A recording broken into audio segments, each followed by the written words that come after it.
Supreme court के वार्ताकारों के सामने दो बच्चियों ने ऐसे धारदार तर्क रखे कि उन वार्ताकारों ने भी कहा कि आपके बातचीत करने के तरीके से हम बहुत प्रभावित हैं और हम आगे भी आपसे बात करने आएंगी। ये वो दोनों बच्चियां हैं, बेहद कम उम्र की हैं, लेकिन इतने तार्किक तरीके से अपनी बात को रखा है। मैं आपको माहौल क्या है, मैं इन दोनों बच्चियों से बात कराता हूँ। आपका नाम क्या है? जी, मेरा नाम फातिमा है। और आपका? जैनब। हाँ? जैनब। आप कहाँ पढ़ाई करती हैं? मैं जामिया की स्टूडेंट हूँ। और आप? इग्नू की स्टूडेंट हूँ मैं। तो ये इतना जबरदस्त तरीके से क्या पढ़ती हैं आप? मैं रिसर्च स्कॉलर हूँ। इतना जबरदस्त तरीके से आपने बात रखी कि वो सुप्रीम कोर्ट के बड़े बड़े वकील उन्होंने दांतों तले उंगली दबा ली। तो जरा सा, चूंकि हमारे कैमरे लग नहीं पाए थे तो बहुत सारे लोग वो बात आपकी सुन नहीं पाए। मैं चाहता हूं कि जो आपने कहा था थोड़ा ही यहाँ उसी तरीके से बताएं। देखिए, बात हमारी, जहाँ तक हमारी बात की बात है तो मैं यही कहूंगी कि दिल से जब बात निकलती है असर रखती है, पर नहीं ताकत परवाज मगर रखती है। तो हम सच कह रहे हैं, हम अपनी परेशानी की। नो वीपिंग बेटा, नो, अल्लाह है साथ हमारे।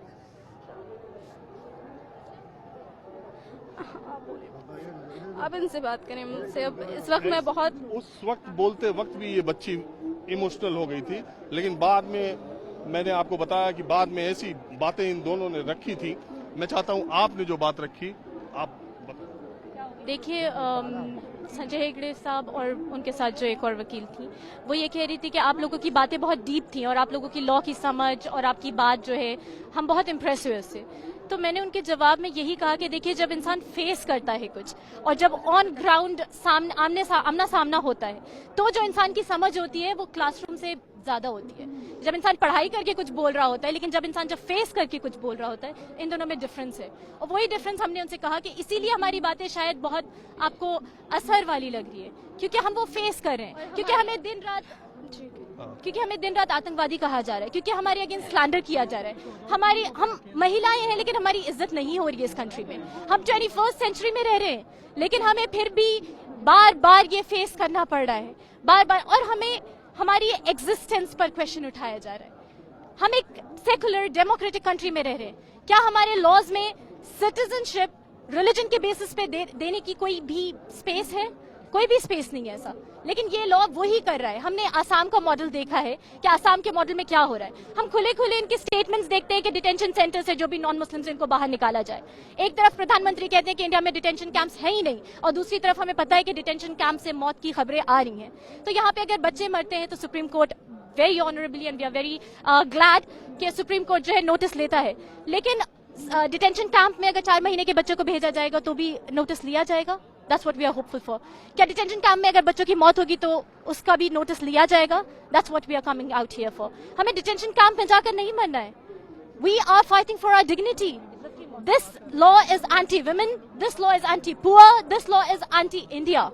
This law is anti-India. The very idea of India is does not go with this law. तो इसलिए हम यहाँ बाहर सड़कों पे आए हैं। हम तो सिर्फ अपनी बात सुनाने के लिए यहाँ बैठे हैं और हमारी बात भी कोई सुनने के लिए तैयार नहीं है। और जहाँ तक हमारी आवाज़ की बात है कि हम इतने अच्छे से बात कैसे कर पाए, इसकी वजह यह है कि हमारी आवाज़ को इतना दबाया गया। मीडिया चैनल्स ने हमारी आवाज़ को दबाया। जो हम कहेंगे उसको गलत दिखाकर वो बयान करेंगे।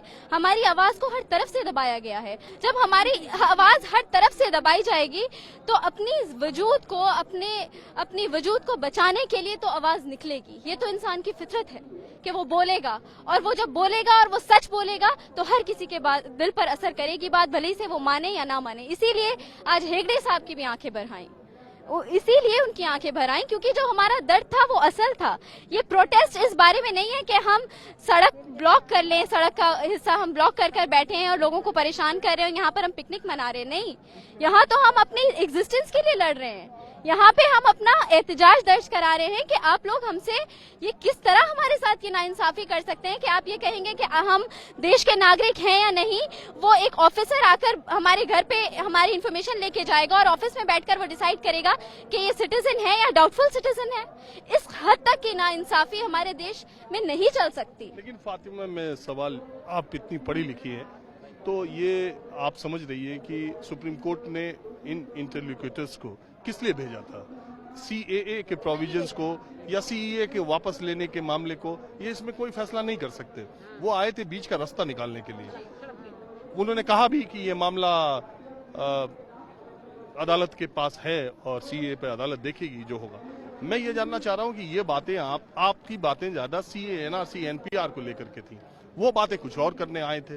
तो ये बातचीत की टेबल पे कोई बीच का रास्ता निकलते आपको दिखता है? आप देखिए, खुद समझिए कि ये जो प्रोटेस्ट है ये शुरू ही सीएए और एनआरसी के खिलाफ हुआ है। इसलिए हम इस प्रोटेस्ट से रिलेटेड कोई भी बात अगर करेंगे तो उसको सीएए और एनआरसी से अलग नहीं कर सकते। अगर अलग कर सकते तो हम वैसे ही उठा लेते प्रोटेस्ट, हम वैसे ही उठ जाते यहाँ से, प्रोटेस्ट नहीं करते हम।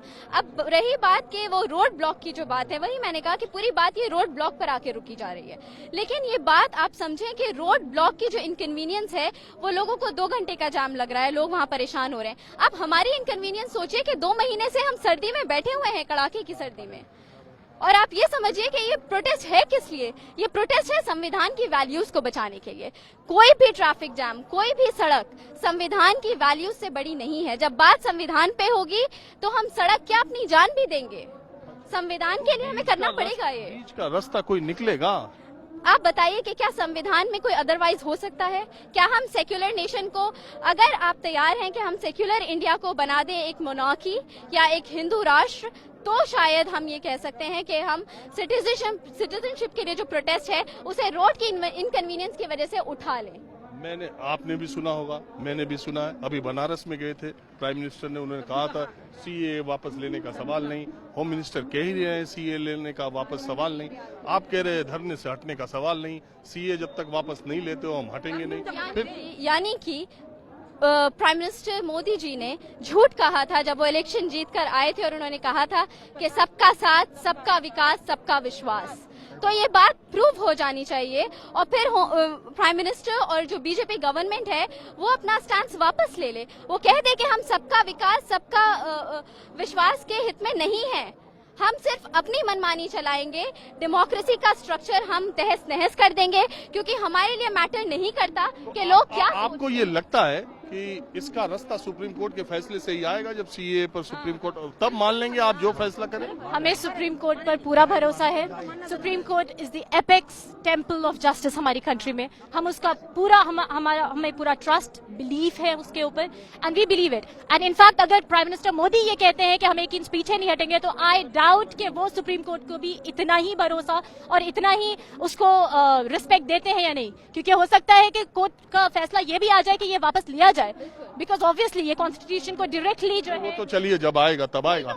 अभी ये जो बातचीत हो रही है इसमें कोई रास्ता निकलेगा? उनका भी तो स्टेटमेंट है कि हम एक इंच पीछे नहीं हटेंगे, तो this is clear disrespect of the supreme court. उन्होंने बोले अभी 3 रोज आना है। 3 रोज आएंगे, संडे तक आएंगे, मंडे रिपोर्ट देनी है, तब तक कोई रास्ता निकलेगा? रास्ता तो बहुत आसान है, रास्ता सॉल्व करना। तो अगर अभी जो हमारी गवर्नमेंट है उसने इतना ईगो नहीं दिखाया होता, इतनी नासस अगर वो नहीं होती, तो रास्ता तो अभी तक निकल चुका होता। बस सीधे, बहुत आसान है, छोटा सा है कि सीए को वापस ले लिया जाए, सिटीजनशिप रिलीजन बेस्ड ना हो, और हम आधा घंटा भी नहीं लगाएंगे। हमें शौक नहीं है यहाँ पर आके बैठने का। आपने भी अंदर बात की थी? नहीं, गुड़िया ने